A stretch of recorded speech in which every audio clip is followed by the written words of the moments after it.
এক সময়ের কথা, এক শহরে রাহুল নামের ছেলে নিজের বাবা মায়ের সঙ্গে থাকত। রাহুল স্কুলে পড়তো, সে পড়াশোনায় ভালো ছিল না। রাহুলের পড়াশোনাতে দুর্বল হওয়াতে ওর বাবা মা অনেক চিন্তিত হয়।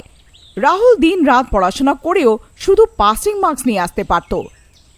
একদিন স্কুলের লোকেরা ওই ক্লাসের বাচ্চাদের গোয়া ট্রিপে নিয়ে যাচ্ছিল। রাহুল শুনে অনেক খুশি হয়ে যায়।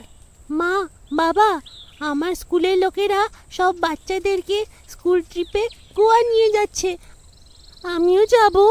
না, একদম না, আমি তোমাকে কোথাও যেতে দেব না। কিন্তু কেন মা? সব বাচ্চারা তো যাচ্ছে।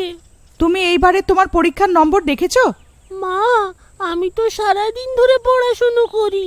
না, তুমি কোথাও যেতে পারবে না, তুমি ঘরে বসে পড়বে। এমন করেই তোমার শিক্ষা হবে, যখন ক্লাসের সব বাচ্চারা ঘুরতে যাবে আর তুমি ঘরে থাকবে। না মা, এমন করো না, আমি আরো পরিশ্রম করব আর এইবারের পরীক্ষাতে আরো ভালো নম্বর নিয়ে আসবো। আমার দিব্যি। হ্যাঁ মা, এইবার আমি আরো ভালো নম্বর নিয়ে আসবো, সত্যি কথা বলছি। রাহুলের মা রাহুলকে গোয়া ট্রিপের অনুমতি দিয়ে দেয়। এই দেখে রাহুল অনেক খুশি হয়ে যায়। এইবার মা অনুমতি দিয়ে দিয়েছে, এইবার আমাকে ওনাকে দেওয়া কথা পুরো করতেই হবে। আমি ট্রিপ থেকে এসে অনেক পরিশ্রম আর মনোযোগ দিয়ে পড়বো। রাহুল গোয়া যাওয়ার প্রস্তুতি করে। গোয়া দেখে সে অনেক খুশি হয়, কারণ সে স্কুল ট্রিপে প্রথমবার বাইরে এসেছিল। ট্রিপে স্কুলের লোকেরা ক্লাসের সব বাচ্চাদের বিচে নিয়ে যায়। বীজ দেখে সব বাচ্চারা অনেক খুশি হয়ে যায়। আরে বাহ, কি দৃশ্য! রাহুল, এই সমুদ্র দেখো, কত গভীর আর বড় আছে। এসো, চলো আমরা খেলি। রাহুল আর মাধব বিচে বালির মহল বানায়, তার সাথে সাথে বিচের শুদ্ধ আর ঠান্ডা হাওয়ার মজাও নেয়। তখনই রাহুল আর মাধবকে তার ক্লাসের বাচ্চারা ডাকে। চলো রাহুল, আমাদের বন্ধুরা ডাকছে, আমাদের ওদের সঙ্গে গিয়ে খেলা উচিত। না, আমার এই মহলটা পুরো করার আছে, তোমার যাওয়ার থাকলে তুমি যাও, আমি এইখানে একে তৈরি করব। ঠিক আছে। মাধব নিজের ক্লাসের কাছে চলে যায়। রাহুল নিজের মহল বানাতে মেতে থাকে। তখনই একটা জোরে ঢেউ আসে আর পুরো মহল জলে ভেসে যায়। আরে, এ কি হলো? আমি এতক্ষণ ধরে একে বানাচ্ছিলাম, আর হঠাৎ ঢেউ এসে আমার সব পরিশ্রম বিফল করে দিল। তখনই রাহুল দেখল ঢেউয়ে একটা চকচকে জিনিস এসেছে। রাহুল সেই জিনিসের কাছে যায় তো সেখানে একটা বোতল চকচক করছিল। সে বোতল উঠে খোলাতে তার থেকে একটা জিন বেরিয়ে আসে। এই দেখে রাহুল অনেক ভয় পেয়ে যায়। তুমি কে? আমি জিন। এই বোতলে কি করে আসলে তুমি? আমাকে কেউ এই বোতলে বন্ধ করে দিয়েছিল, সেদিন থেকে আমি এই বোতলেই বন্ধ আছি। তুমি কি চাও? তুমি আমাকে মুক্তি দিয়ে দাও, আমি 1 বছর ধরে এই বোতলে বন্ধ। আমি মুক্তির জন্য ছটফট করছি, তুমি আমাকে মুক্তি দিতে পারো। কিন্তু আমি তোমাকে কি করে মুক্তি দেব? আমি তো আমার স্কুলের সঙ্গে ট্রিপে ঘুরতে এসেছি। এই শুনে জিন অনেক চিন্তিত হয়ে যায়। আহ, আমি আমি কখনো মুক্তি পাবো না। আমি এমন করেই ঘুরতে থাকবো সারা জীবন। জিনকে চিন্তিত দেখে রাহুলের অনেক দয়া ভাবনা এসে যায়। তুমি বলো, তুমি কি করে পাবে মুক্তি? আমি চেষ্টা করব তোমাকে মুক্তি দেওয়ার। এই শুনে জিন অনেক খুশি হয়ে যায়। দেখো, এই বোতলে একটা নকশা আছে, নকশায় লেখা রাস্তা দিয়ে যেতে হবে। এতে 2টো ধাপ আছে, 3য় ধাপের রাস্তা তুমি 2য় ধাপ পার করলেই পাবে। আমি এমন কেন করি? তাতে আমি কি পাবো? তুমি প্রত্যেক ধাপ পার করাতেই তুমি যে কোনো একটা ইচ্ছে চাইতে পারো, আমি সেই ইচ্ছে পূরণ করে দেব। এই শুনে রাহুল অনেক খুশি হয়ে যায়। রাহুল আর জিন নকশার হিসেবে প্রথম ধাপের দিকে এগোয়। রাস্তায় রাহুলের খুব খিদে পেয়ে যায়, কিন্তু দূর দূর অবধি খাবারের কিছু ছিল না। আমার খুব জোরে খিদে পেয়েছে, কিন্তু এখানে দূর দূর অবধি খাবারের কোনো দোকান আছে না কিছু। আরে রাহুল, তোমার খিদে পেয়েছে? দাঁড়াও, আমি তোমার খাবারের ব্যবস্থা করে দিচ্ছি। কিন্তু তুমি কি করে করবে? কারণ এখানে দূর দূর অবধি তো খাবারের কোনো ব্যবস্থাই নেই। আরে তুমি চিন্তা করো না, আর দেখতে থাকো। দেখতে দেখতে জিন রাহুলের জন্য রাজস্বিক খাবার পরিবেশন করে দেয়।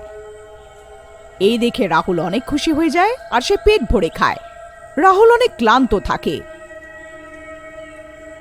সে খাবার খেয়ে জিনকে একটু বিশ্রাম নেওয়ার কথা জানায়।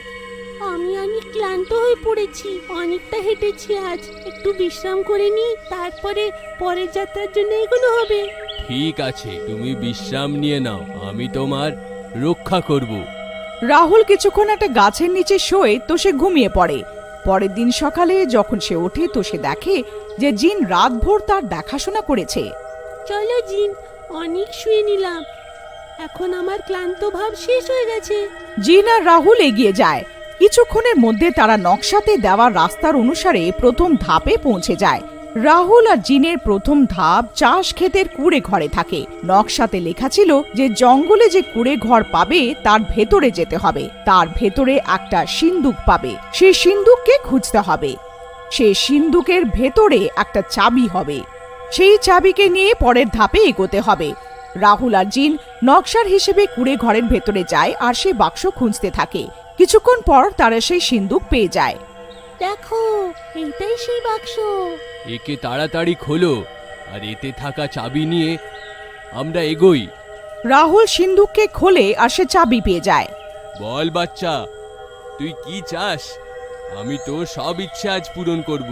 রাহুল কিছুক্ষণ ভেবে বলে, আমাকে অনেক বুদ্ধিমান করে দাও, আমি পড়াশোনায় অনেক দুর্বল, আমি অনেক পড়ি কিন্তু আমার নম্বর ভালো আসে না, আর এইবার তো আমি মাকে ভালো নম্বর আনার দিব্যি দিয়েছি।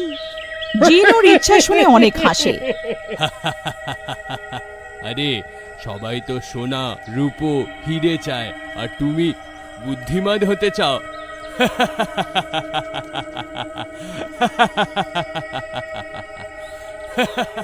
ঠিক আছে বাচ্চা, আমি তোমার ইচ্ছে এক্ষুনি পুরো করে দিচ্ছি। জিন রাহুলের ইচ্ছে পূরণ করে দেয়। চাবি নিয়ে জিন আর রাহুল পরের ধাপের জন্য এগোয়। পরের ধাপ তাদের একটা পুরনো বট গাছের কাছে যাওয়ার ছিল, এমন বট গাছ যাতে দোলনা টাঙানো আছে। রাস্তায় অনেক দূর হেঁটে তারা ওদের অন্য ধাপের দিকে দেখতে পায়। দেখো জিন, এটা সেই বট গাছ যার ব্যাপারে নকশাতে বলা হয়েছে, এতে দোলনাও লাগানো আছে। হ্যাঁ রাহুল, এটা সেই গাছ। নকশাতে লেখা থাকে বট গাছের নিচে মাটি খোঁড়ো, তাতে একটা বাক্স পাবে, সেই বাক্সতে পরের রাস্তা আছে। রাহুল বট গাছের নিচে খুঁড়তে শুরু করে। সে অনেকক্ষণ খুঁড়তে শুরু করে কিন্তু সে কোনো বাক্স পায় না। আমি অনেক ক্লান্ত হয়ে গেছি, আমি এখানে কোনো বাক্স দেখতে পাচ্ছি না, আর আমার অনেক তেষ্টাও পেয়েছে। জিন রাহুলের জন্য জল এনে দেয়। রাহুল সেটা খেয়ে নিজের ক্ষুধা তৃপ্ত করে আর আবার খুঁড়তে শুরু করে দেয়। অনেকক্ষণ খোঁড়ার পর সে বাক্সকে দেখতে পায়। এই দেখো জিন, আমরা বাক্স পেয়ে গেলাম। হ্যাঁ রাহুল, এটাও তাড়াতাড়ি খোলো, এতে আগের রাস্তাটা দেওয়া আছে।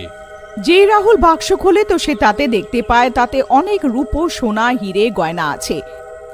সেসব গয়না সরিয়ে দেখে তো তাতে পরের আর তৃতীয় ধাপের রাস্তা থাকে, আর এটা দেখে ওরা অনেক খুশি হয়ে যায়। এই বাক্স সব গয়না, সোনা, হিরে সব তোমার। জিন পুরো বাক্স রাহুলকে পুরস্কার হিসেবে দিয়ে দেয় আর তারা এগিয়ে পড়ে। তৃতীয় ধাপে তাদের জঙ্গলের একটা পুরনো রাজবাড়িতে যাওয়ার ছিল। তারা বেশি সময় নষ্ট না করে আগের যাত্রাতে এগিয়ে পড়ে। জঙ্গলের রাস্তায় যেতে যেতে একটা পুরনো রাজবাড়ি আসে। এইটা হলো আমাদের শেষ ধাপ, এরপরে তুমি মুক্তি পেয়ে যাবে। জিন অনেক খুশি হয়ে যায়। নকশাতে লেখা থাকে যে প্রথম ধাপে যে চাবি তারা পেয়েছিল তার দ্বারা এই রাজবাড়ির তালা খুলবে আর জিন মুক্তি পেয়ে যাবে। রাহুল নকশা হিসেবে নিজের পকেট থেকে চাবিটা বার করে আর রাজবাড়িতে যায়। সে রাজবাড়ির সামনে গিয়ে তার দরজার তালাটা চাবি দিয়ে খোলে। তালা খোলাতেই জিনের ভেতরের থেকে একটা আলো এসে যায়। সে বুঝে যায় যে সে মুক্তি পেয়ে যাবে আর তার শেষ ধাপও পূরণ হয়ে যাবে। তোমার অনেক অনেক ধন্যবাদ রাহুল। কি ইচ্ছে আছে চেয়ে নাও। এখন আমাকে নিজের বাড়ি আমার বাবা মায়ের কাছে যাওয়ার আছে, আমাকে সেখানে পাঠিয়ে দাও। জিন রাহুলকে জড়িয়ে ধরে আর তাকে ধন্যবাদ জানায় আর তার শেষ ইচ্ছে পূরণ করে দেয়। রাহুল 1 মিনিটেই নিজের ঘরে নিজেকে পায়।